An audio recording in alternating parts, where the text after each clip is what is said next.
También la ley es contradictoria y ello surge de su propio texto. Una, basada en el hecho de que en el artículo 20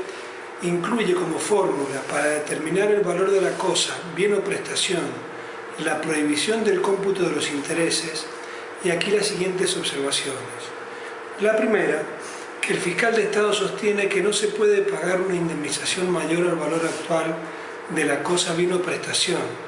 o sea, limita el monto de la indemnización al valor real y actual de la cosa, bien o prestación, mientras que el artículo 20, en consonancia con la ley 24.283 y decretos reglamentarios, el límite lo es referido únicamente al valor de la cosa, bien o prestación y no a la indemnización, siendo el valor del bien un ítem de la indemnización, pero no la indemnización misma. Y a dicho ítem hay que sumar el valor de las mejoras afectadas, los daños directos e inmediatos de la expropiación, otros valores que dependerán del bien que se expropie, como puede ser el valor panorámico, el valor histórico, o sea, dependerá en cada caso, y los intereses. Segundo, a pesar de que en dicho artículo 20 se ha pretendido poner un límite al cómputo de intereses, dado por el valor real y actual de la cosa, bien o prestación, y con ello un límite a la indemnización, sin embargo, en el capítulo de la expropiación inversa, en su artículo 17, se prevé el pago y cómputo de los intereses, y aquí surge la introducción desleal y en perjuicio de los expropiados de otro tema que viola las constituciones provincial, nacional y las leyes de fondo. En tal sentido, dicho artículo en su párrafo segundo dice: en caso de fijarse intereses, su curso se computará desde que el accionante puso en conocimiento su pretensión al accionado mediante la reclamación administrativa establecida en el artículo 36. ¿Cuál es la lectura de esto y qué surge de la relación del principio rector fijado en el artículo 20 por sus autores y este artículo cuando referido a los intereses dice en caso de fijarse los mismos? Primero demuestra en principio la intención de la provincia de no pagar los intereses, ya que ese es el principio fijado en el artículo 20 por la voluntad de los autores de la ley. B, pero deja abierta la posibilidad de computar los mismos debido a que el artículo 20 en lo referido a los intereses es groseramente violatorio de las garantías constitucionales, primera contradicción con el artículo 20,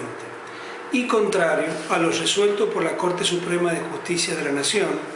estableciendo que en caso de que se fijen, se computarán desde que el accionante, o sea, el expropiado, ponga en conocimiento su pretensión, o sea, el deseo, intención de cobrar la indemnización al accionado, que es el Estado, mediante la reclamación administrativa prevista en el artículo 36 y debidamente agotada. ¿Qué significa esto? Que los autores de la ley, De Santis, Alcoba, Fernández, introducen como condición para el pago de intereses que el Estado tome conocimiento del reclamo, o sea, de la intención del expropiado de cobrar la indemnización, olvidándose de la obligación constitucional a cargo de la provincia y violándola abiertamente, sin ningún tipo de prurito. ¿Cómo es esto? Primero, debemos partir de la obligación constitucional que establece que para expropiar se debe pagar una indemnización previa y justa. Segundo, que para expropiar el Estado es el que sabe y determina de antemano qué obra pública se hará, cuándo se hará, con qué recursos se hará, a quién afectará y a quién debe abonarle la indemnización previa y justa, y como consecuencia de ello dictará una ley que declare de utilidad pública y afectando a expropiación los inmuebles necesarios para esa obra pública o los inmuebles ubicados en una zona determinada o un conjunto de bienes o una declaración genérica. Tercero, que atento a que la expropiación se realizará cuando el Estado lo decida, el Estado debe iniciar el trámite administrativo contra los afectados en cumplimiento del artículo 17 de la Constitución Nacional. Esto debido a que la expropiación responde a un hecho voluntario del Estado, debidamente reglado por la Constitución y las leyes dictadas en su consecuencia, pendiendo en cabeza del Estado la obligación de iniciar el proceso administrativo y judicial de expropiación directa en caso de no acordar con el particular, siendo la expropiación indirecta o inversa la otra cara de la misma moneda y para el caso de que el Estado incumpla con su obligación constitucional. Quinto, si el Estado no utilizó la vía administrativa o no llegó a un avenimiento, o sea, a un arreglo con el expropiado, conforme al artículo 16 de la propia Ley 7966, debe iniciar el proceso de expropiación. Es un imperativo. El artículo dice, no habiendo utilizado el procedimiento administrativo o no habiendo avenimiento, el expropiante deberá promover la acción judicial de expropiación. Por lo tanto, la toma de conocimiento por parte del Estado de la pretensión del expropiado de cobrar la indemnización surge no solo del texto de la propia Constitución Nacional, artículo 17, al establecer la obligación de pago de una indemnización previa y justa, al prohibir la confiscación, y como así también del hecho de que si el Estado expropió, indispuso en cualquier grado la posesión del expropiado o su patrimonio,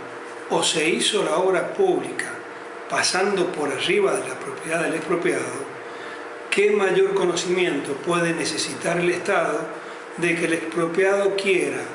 pretenda, desee que se le pague la indemnización que debió ser previa? Con el agravante de que el propio fiscal de Estado sabe que no hay expropiación sin indemnización, y el hecho de ejercer la acción de expropiación inversa o el reclamo administrativo previo para hacer cumplir al Estado con su obligación constitucional incumplida, no significa que el Estado no sepa de la intención del expropiado de cobrar la indemnización que, reitero, debió ser previa y justa, sino que es una demostración del incumplimiento por parte del Estado de la manda constitucional y de las leyes respectivas. Artículo 16 de la Ley 7966, sumado al hecho de que el señor fiscal de Estado sabe que hasta tanto no se pague la indemnización, no se perfeccionará la expropiación y el Estado no obtendrá la adquisición de los inmuebles expropiados y la inscripción a nombre de la provincia.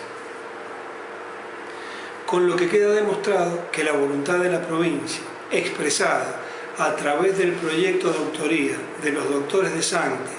Alcoba y Fernández, no es hacer los procesos más dinámicos, ágiles, como se sostiene en la versión taquigráfica, sino la de dilatar al máximo los mismos y reducir su obligación patrimonial al pretender no pagar intereses como todo o cualquier deudor moroso en perjuicio de los expropiados, o en caso de hacerlo, someter dicho pago a una condición para reducir el cómputo de los mismos en perjuicio de los expropiados, lo que es contrario y violatorio de la Constitución Nacional, Provincial y leyes respectivas. Por ejemplo, durante mi indagatoria en el juzgado de instrucción me informaron que hay alrededor de 200 o 300 causas de expropiación inversa tramitándose. Ello significa que en esas 200 o 300 causas el Estado no cumplió con la obligación constitucional de pagar la indemnización previa, ni tampoco cumplió con el artículo 16 de la nueva Ley 7966, que establece la obligación de iniciar la acción judicial